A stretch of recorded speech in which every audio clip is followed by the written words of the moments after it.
If you guys are just tuning in, this was another Austin360 Studio Session brought to you by Bud Light. And today we have Kechi Okwuchi. Yes, yes. I am the worst with names, which makes hosting a live show interesting. Kechi, you're just amazing. And we have stuff and we'll talk about it, but okay. I'm collecting myself. So if you're watching us live, you can actually ask your questions for Kechi if you post them in the comments section. I'll be reading your questions shortly, but first, one of my questions. So how does it feel to have your first original song out? It's still like a dream, really. I didn't see any of this ever happening. Just this day last year, the fact that so many amazing things have happened, and one of them includes actually recording in the studio and singing an original song that no one has ever heard before. I mean, it's been amazing. It's amazing. Where were you this time last year? This time last year, I was working on campus. And which campus? University of St. Thomas in Houston. Hey, Houston. At this time, I had already auditioned for AGT, and was waiting for them to start airing it, my episode. And I didn't know yet if I was actually going to make it to the live show. So I was just in this weird limbo where I wasn't sure what I was going to do with my life and, what AGT was going to bring if it actually went on, and trying to figure out work and just school. And it was just kind of like, what path am I really going to end up on? Yeah. Surprise, you're going to make music. So congratulations. I can shed light on this now. Talk to me about, where'd you record the song? So I recorded in Memphis, actually. Yeah. Okay. I met. Why? Because I've been told that Memphis has like a whole bunch of studios, and it's like a place where artists are known to go record. Sure. But also, I met a guy at a different event that I was on who played piano for me while I sang, and he was just so amazing, and I wanted to work with him more, and he told me that he and his group had a studio in Memphis if I wanted to, and that's pretty much how that happened. That makes sense to me. Okay, I'm into it. I want to ask the questions that people are writing in, but before we do that, I want, maybe for some of your newer fans or people who don't know your whole story, I loved when we got to sit down last December and talk about, I still tell people, I'm like, and then Kechi told me about the first song she sang. So let's let our new friends into the story of you were living life, doing things. You were at boarding school. Yeah. You were coming home from boarding school. Yes. Yeah, so this was how my accident happened. This was on December 10th, 2005. So it's been a while. I'm Nigerian, so I grew up in Nigeria up until my final year of high school, which is when the accident happened. And, like Serena said, I had been heading home for Christmas with a bunch of my other classmates who lived in the same area that I did. And this was a boarding school, so we had to fly home because it was so far from where our school was. And the day was a very normal day, honestly. There was nothing to indicate what was going to happen at all. 61 kids from my school, including me, boarded the same plane with other passengers. There were 109 total on the plane. And the plane took off. Everything was fine for a long while. And it was only about like 15, 20 minutes to landing when the pilot makes the announcement that we would be descending soon. When he makes that announcement, everything started kind of getting crazy. It was just turbulence at first, but then it started getting really exaggerated and people started freaking out.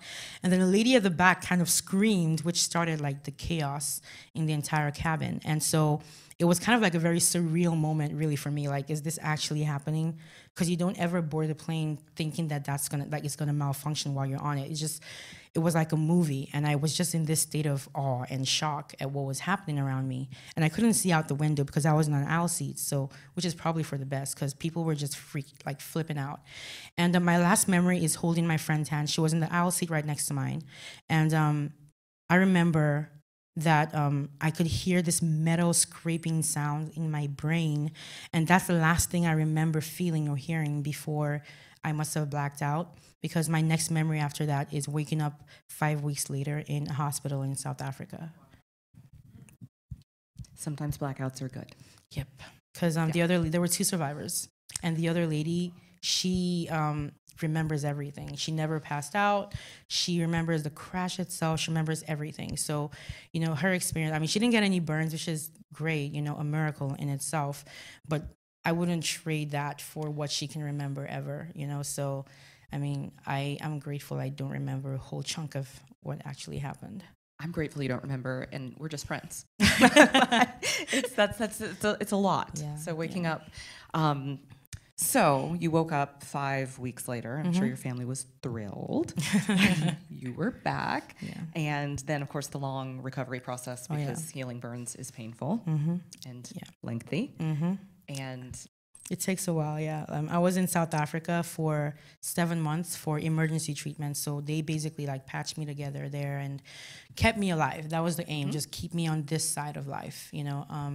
And then it was eventually a year after that I came to America for reconstructive surgery. So here is where I got back my independence, basically, my ability to do what everyone else does, you know.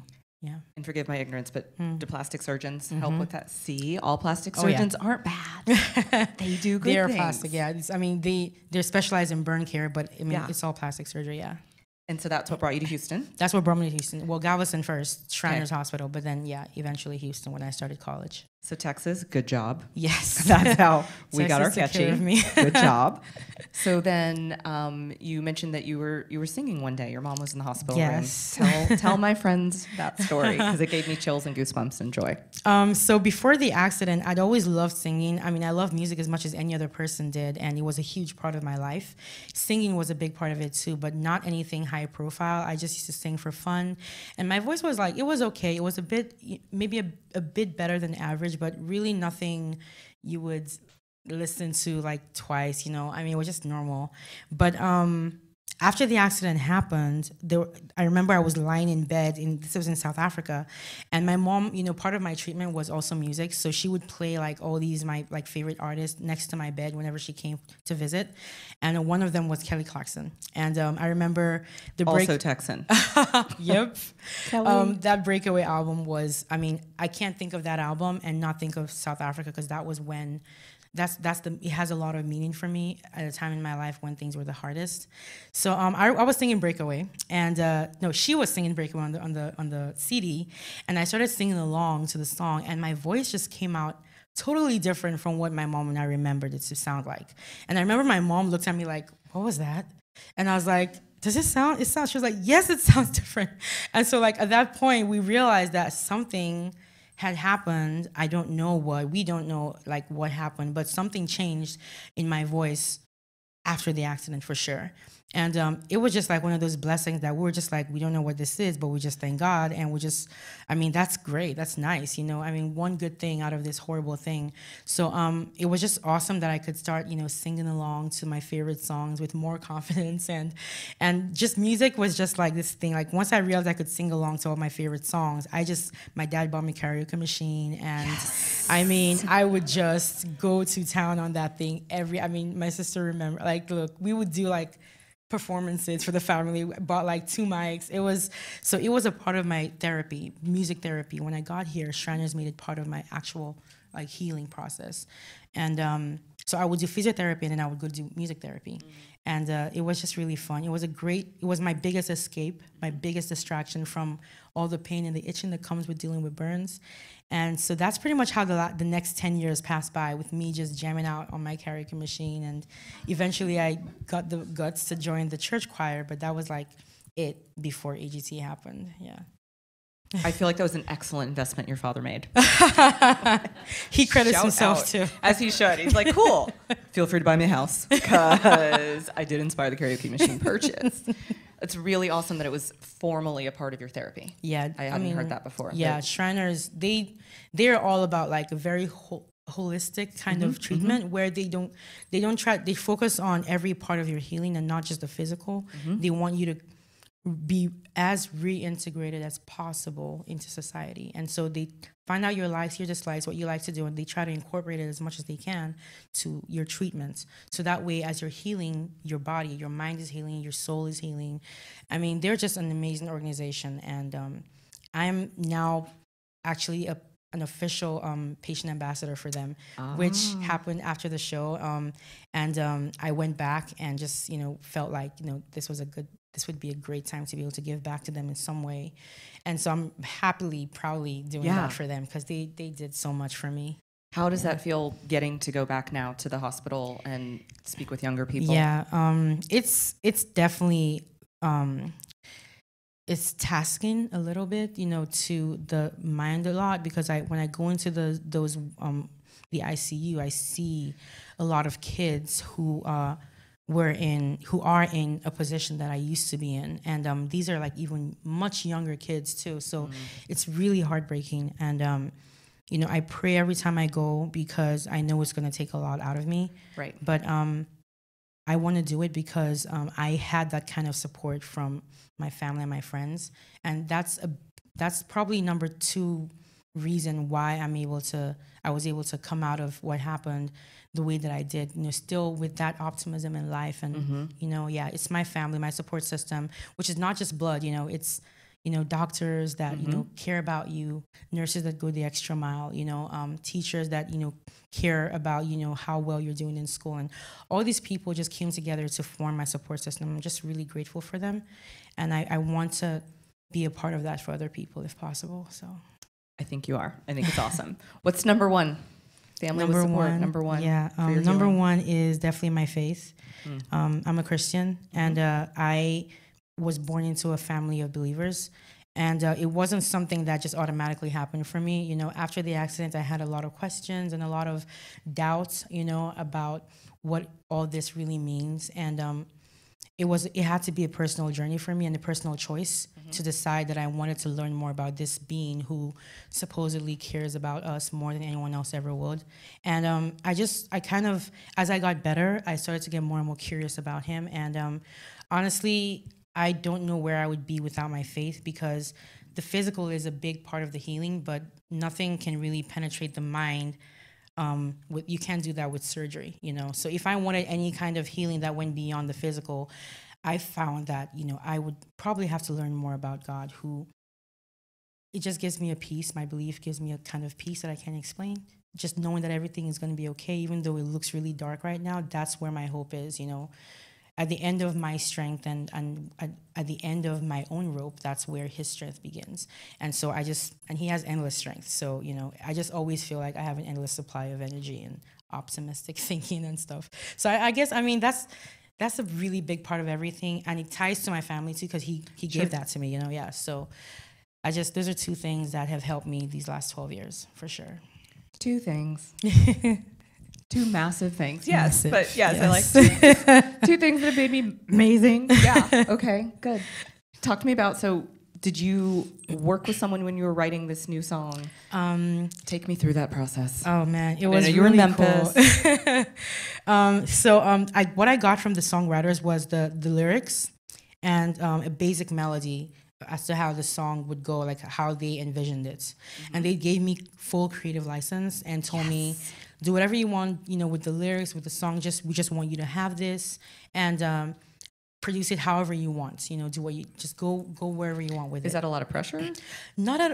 At first I would think it was kind of freeing, right. But then eventually it turned out to be a little bit of pressure, because right. you now realize there's like so much open space to do whatever, and you just don't know what to do when there's so much choice. That's right. so true.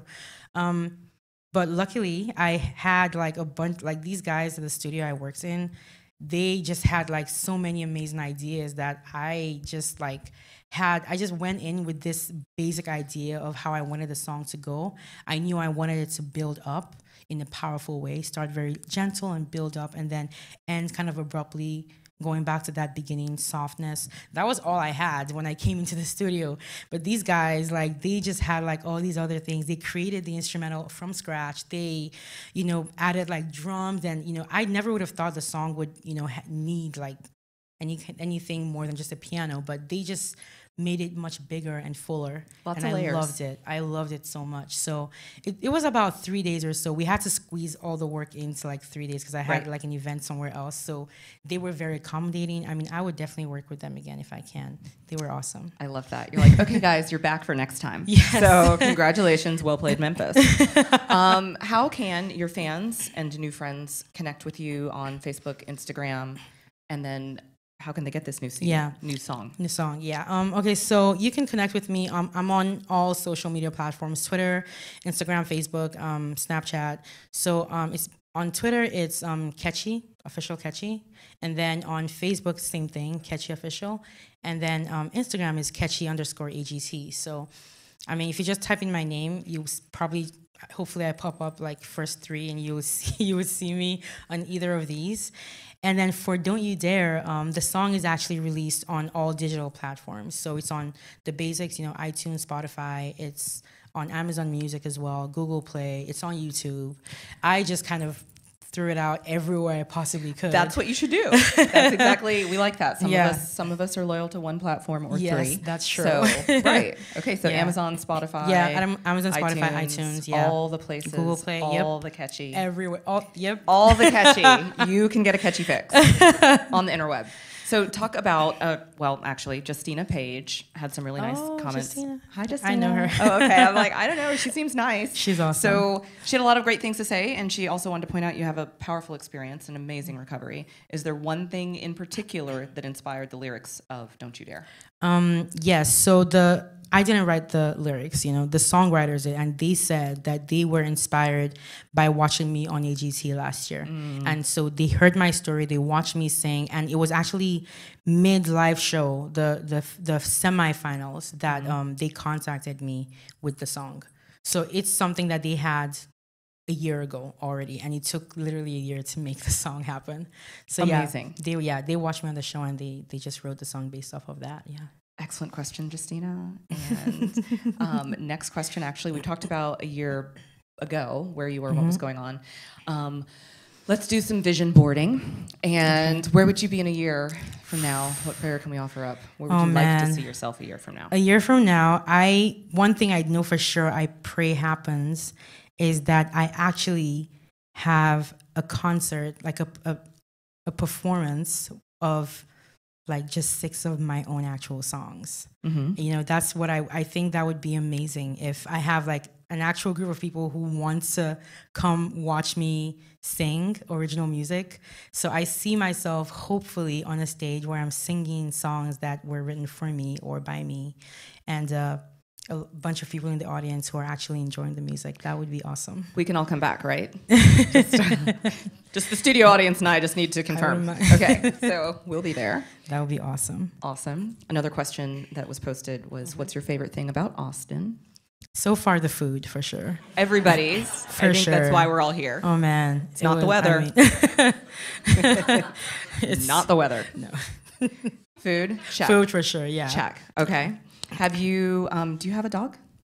I used to back in Nigeria, Sure. but he died when I was 13, which sucked. So we do haven't that been able to sometimes. get a dog since, because my dad, my mom, we just couldn't recover from that. So yeah, but we do have a cat. What's now. the cat's name? Her name is Kiara. She's crazy. They are. Yeah, but she's sweet, and she's a cat. You know how they're like temperamental, like Sour Patch Kids. You know. Yes. Yes. I've never heard that description before, and I love it. Cats are like Sour Patch Kids. That's pretty much. They're how horrible, she is. except for when they're wonderful. Yes. Yeah, that's exactly right. Okay. Let me see. One more question before we go. Kechi, what is something that you would want to say if somebody is watching this and they've heard those 3 songs, which were amazing, but especially Don't You Dare, and they're like in the darkness right now? What is the one thing that you'd want to tell them?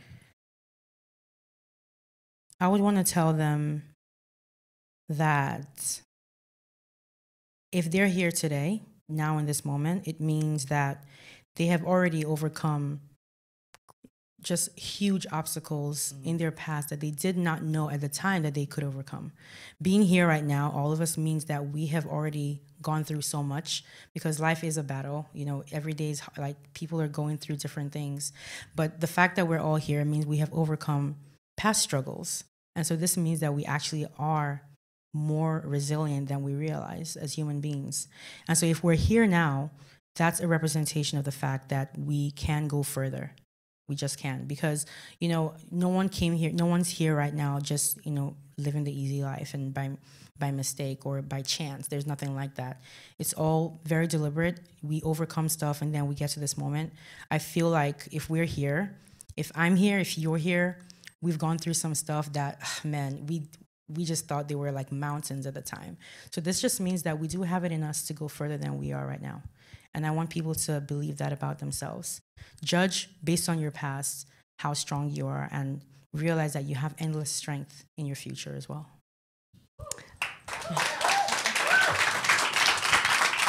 And on that note, this was another Austin360 Studio Session brought to you by Bud Light. I'm so delighted for our guest today. Kechi, thank you so much. You guys, it's Kechi